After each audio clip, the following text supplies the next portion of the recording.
Hi, this is Ali, and you're listening to Catholic versus Atheist. So just tell the listeners a little bit about yourself. I'm Ali. I'm Persian origin, and I'm here in Canada over 15 years. I'm a professional engineer. I studied philosophy too, Western philosophy. I grew up in a theocracy, in a Shia Islamic theocracy until 29 years old. And we had extensive education over religion. And they tried to teach us all the arguments for and against the religious ideas and the God and paradise and hell and etc.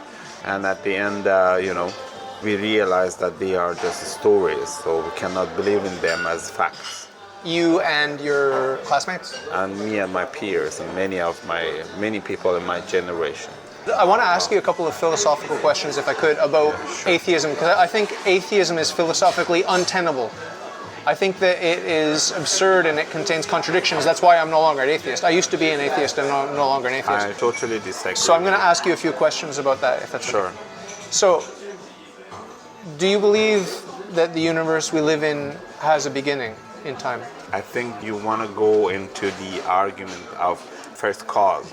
And I think that argument is flawed, because then what's the cause of the first cause? But the first cause is uncaused. Do you believe in the uncaused first cause? It's just exactly to believe in uncaused everything else. No. Does your essence, you personally, does your essence include existence, yes or no? But even with the first cause, it doesn't justify believing in all sorts of stories. But we'll just start with the first cause and we'll build from there. I don't believe in cause, I believe in existence. Are you comfortable with a universe that has no beginning in time? Are you comfortable with that philosophically? Yes. You are? Yes. It's irrational because Why? The second law of thermodynamics. But I have to tell you something. The time has been there and will be there. The existence and non-existence is there.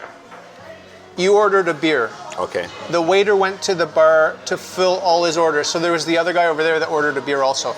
So before he brought you your beer, he had to bring that guy's beer, right? So there was a delay. Now, what if he said, your beer is coming, but I just have one more client to serve, and then I'm going to bring you your beer, okay? There would be a longer delay, right? That's correct. Now, what if there was always another guy ahead of you? Exactly. You would never get your beer, ever. That's why we know that the universe has a beginning in time, because you have your beer. Okay, but there was always a guy before me that these things get to There's a finite number of guys before you. And you can go forever like that. It has to be finite, so or you would never get your beer. But you have your beer, therefore the universe has a beginning. I believe it's infinite. You believe it's infinite? Absolutely. Then you would never get your beer, and you would not be here. That? Because that's the cause and effect, and it is cause and effect goes infinitely back and goes infinitely into future. What's wrong with that? What's wrong with that is that you are the effect of a cause, and that cause is in turn the effect of another cause before it, and so on and so on and so forth. Okay. And the fact that you're here now means that there's only a finite number of causes and effects between the beginning and you, because otherwise you're just waiting for your turn to come. There are causes infinitely before me, and there will be causes infinitely after me. But at this point, I'm here, so I exist in this, continuum. Picture it like a chain, hanging. You're one of the links on a chain, hanging. It needs a hook to hang on. I believe this concept is a little bit more complicated than this. Another argument that I bring against atheists, which is airtight, is the supernatural. Do you believe in the supernatural? No, there is nothing supernatural. Then you don't have free will. Because what you're saying as a materialist is that every thought you have is a physical configuration of neurons, etc., and cells in your brain. It's all determined by the laws of nature. Yeah, exactly. And so there is absolutely no freedom in there for you to make a decision, because it's every state in your mind is determined by the state that preceded it, by the laws of nature. There's no... Is determined by law There's of no nature. freedom. Yeah. If the scientists... No, you cannot go out of the nature. It's a part of nature. It's locked in. But It's locked in nature, yeah. That's so there's no correct. freedom. There's only the illusion of freedom, but you're not actually free. That's my point, from your point of view. Inevitable within the laws of nature. Yeah. Yes, correct. Yeah. I agree. So there's no freedom. Great. Why we need to make a choice? Because morality, if there's no free will, then there's no praise and there's no blame. I find your argument very flawed because all the true history, that's the religious point of view that denies free will.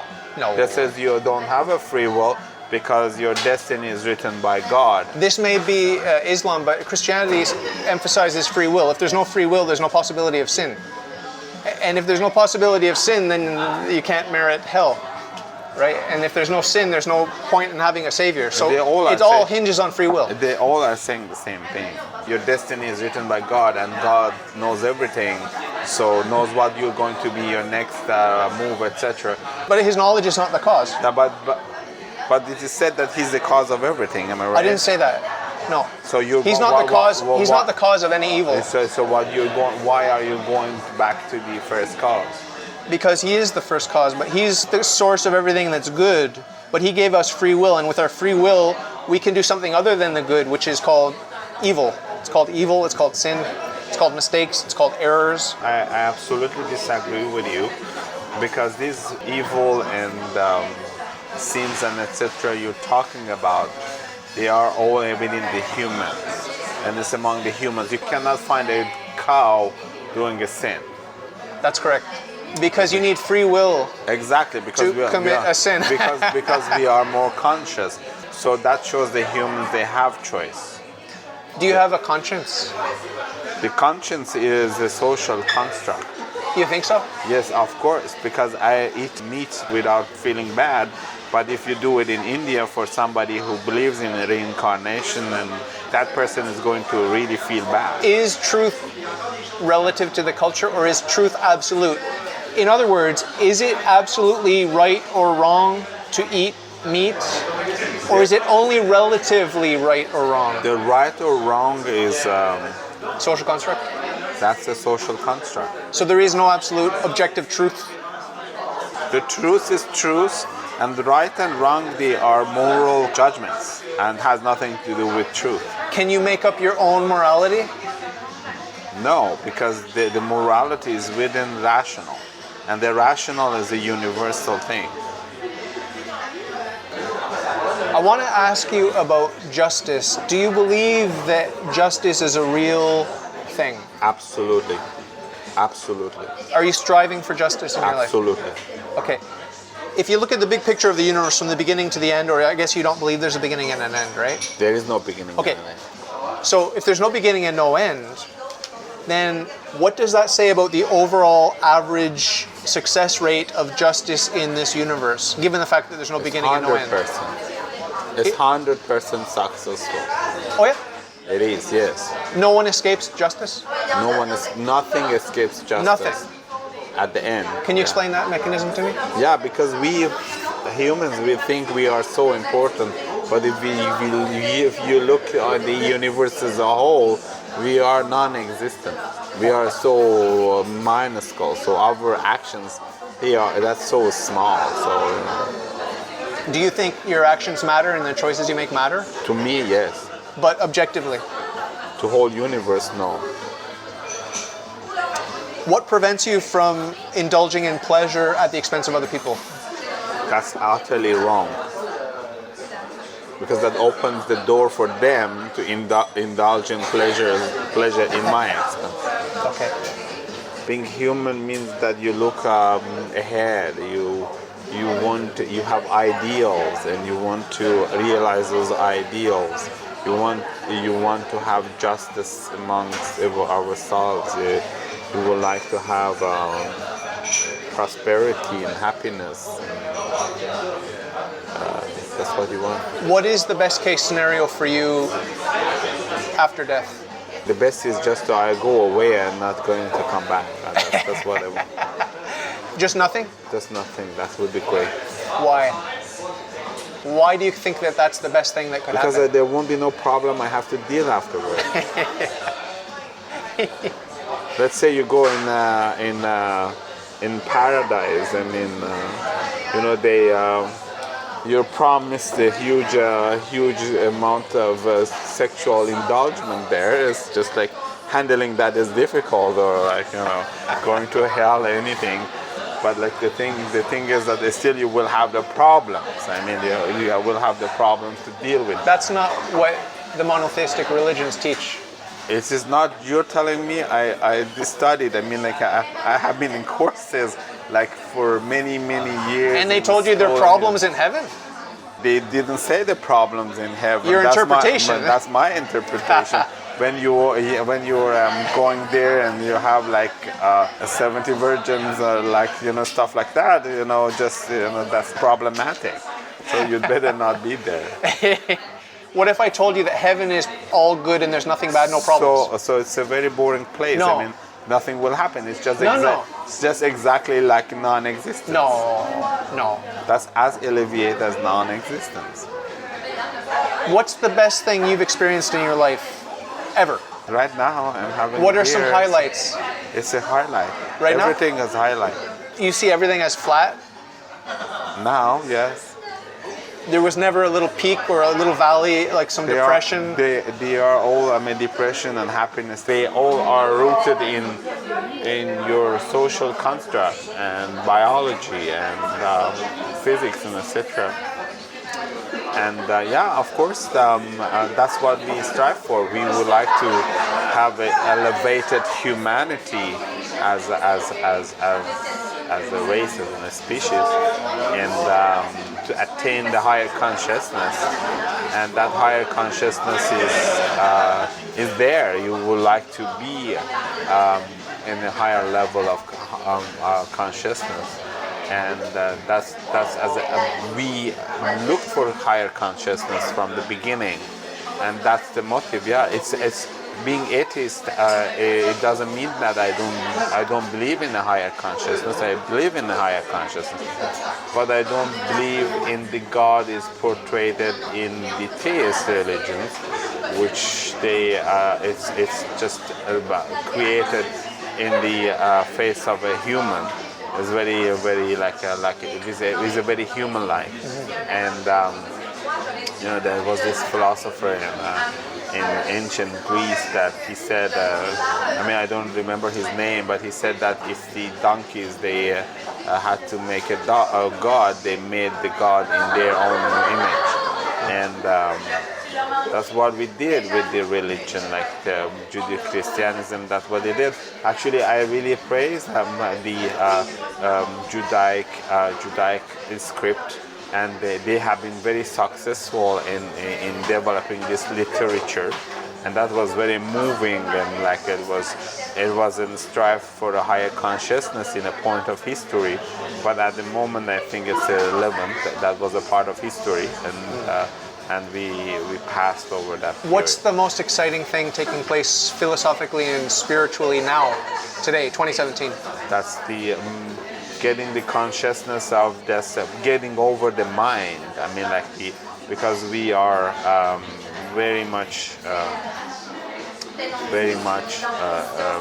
prisoners of our own mind.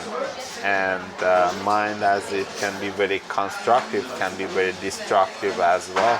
We are learning how to control our minds. And I think that's why I think somebody like Eckhart Tolle, I give him a lot of credit. So for me, he's a prophet, he's a guru. Okay. Do you have other heroes? Yeah, of course I do have other heroes. Could you name some that are sort of in that realm of higher consciousness? I do have for Rajneesh, the Osho. I do have this idea about Buddha.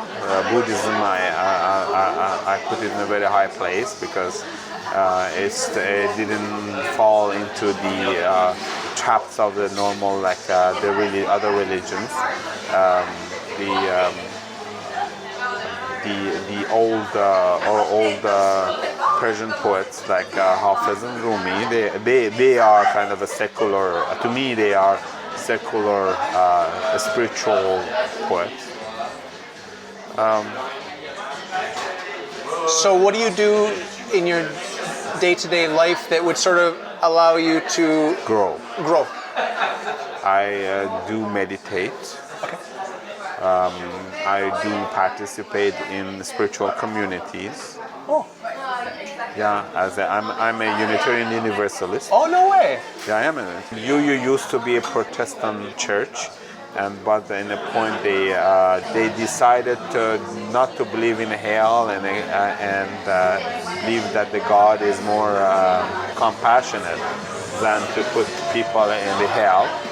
So it's going to forgive everybody. In 60s, it became very much like kind of a very humanist movement. And I believe in a sort of humanist temple, humanist church, which strives for justice and strives for higher consciousness and strives for education and understanding and feeling good about yourself, having a balanced psychology. That's I really believe in. When did you discover the Unitarian Universalists? Years. When I arrived in Canada in 2002, and later on I have been member of Unitarian Universalist Church in California, and there I met a lot of like-minded people, and I found it very interesting to be a part of that community. So unfortunately it's getting loud, so I'm going to ask you now to just give a closing thought to anyone that's listening. I would say that we have to go beyond the theism and atheism.